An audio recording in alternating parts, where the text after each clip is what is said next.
Ambassador Kethmiron had spent 43 years studying warfare across 17 different star systems, but nothing in his extensive military education had prepared him for what he discovered in the classified archives of the Terran Defense Council.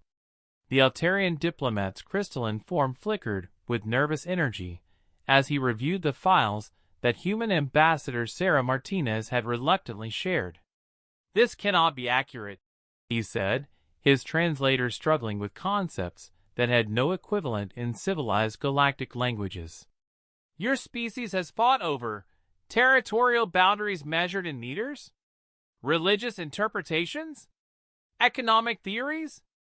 Ambassador Martinez nodded grimly from across the conference table aboard the neutral station orbiting Kepler 442b. The peace negotiations between the aggressive hegemony forces and the defending coalition had reached a critical impasse, and the humans had been called in as mediators, a role they had assumed with obvious reluctance. "The Battle of Gettysburg alone cost us 51,000 casualties in 3 days," Martinez continued, her voice carrying the weight of inherited guilt. "World War II claimed over 70 million lives. We fought a global conflict that lasted 6 years because one faction decided that genetic purity was worth exterminating entire populations." Kethmiron's form dimmed as his processing center struggled with the mathematics. 70 million of your own species? That's just one war. We've fought thousands." Martinez activated a holographic display showing Earth's history. "We'd had conflicts over spices, over trade routes, over succession rights to monarchs most people couldn't even name. We once fought a war that started because someone threw a chair at a political opponent." The Altarian ambassador studied the timeline with growing horror. Humanity's recorded history was an unbroken chain of increasingly sophisticated methods of organized violence. Even after achieving interstellar flight, the humans had continued their internal conflicts on colony worlds until the formation of their unified government. "But your species is known throughout the galaxy for your diplomatic solutions," Kethmiron protested. "Human negotiators have prevented 17 major conflicts in the past decade alone. Your reputation for peaceful resolution is unmatched." Martinez's smile held no warmth. "That's exactly why we avoid war, Ambassador. We're very, very good at it." She manipulated the display to show strategic analyses from recent galactic conflicts. "The Draconian Vordak War lasted 18 months and claimed 2 million lives across 4 star systems. By human standards, that wasn't a war, it was a border skirmish. We've had single battles with higher casualty rates." The implications began to crystallize in Kethmiron's consciousness. Species, like the Draconians and Vordak, renowned throughout the galaxy for their military prowess, were essentially amateurs compared to humanity's millennia of refined warfare experience. "Your tactical databases," he whispered. "The strategies you've shared with coalition forces. Basic infantry maneuvers from our colonial period," Martinez confirmed. "We haven't even begun to discuss combined arms coordination, strategic deception, or total war doctrine.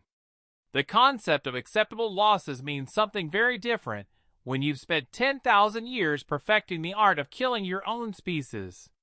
Kethmiron accessed the battle reports from coalition engagements where human advisors had been present. Victory ratios that had seemed impossibly favorable suddenly made sense. The humans weren't contributing advanced technology or superior numbers. They were applying the accumulated wisdom of countless conflicts to problems that other species approached with amateur enthusiasm. "The siege of Proxima Station," he said, reviewing the tactical analysis. "Your advisor recommended a flanking maneuver that the hegemony forces never anticipated. Sun Tzu wrote about that specific tactic 2,500 years ago," Martinez replied. "We have libraries full of strategic treatises dating back to when we fought with pointed sticks and bronze swords. Every mistake that can be made in warfare we've made. Every successful strategy that exists we've tested in actual combat. The conference room fell silent as Kathmiron processed the true scope of human military experience. Other species had conflicts, certainly. Territorial disputes and resource wars were common throughout the galaxy. But no other civilization had refined warfare into an art form through sheer repetition and survival necessity. This is why you mediate conflicts, he realized. Not because you're naturally peaceful, but because you understand the true cost of war better than anyone else. Martinez nodded. We know exactly what happens when civilized beings decide that violence is an acceptable solution to political problems. We've seen entire civilizations destroy themselves through warfare, because we've almost done it ourselves. Multiple times.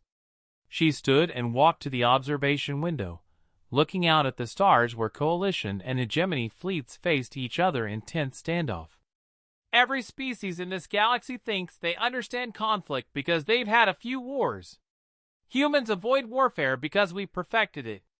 And when you've spent 10 millennia learning how to kill efficiently, you develop a deep appreciation for any alternative. Ambassador Kathmiron updated his diplomatic protocols with a new understanding. Never assume that the galaxy's most effective peacekeepers were motivated by pacifism. Sometimes, the strongest advocates for peace were those who understood war's true price.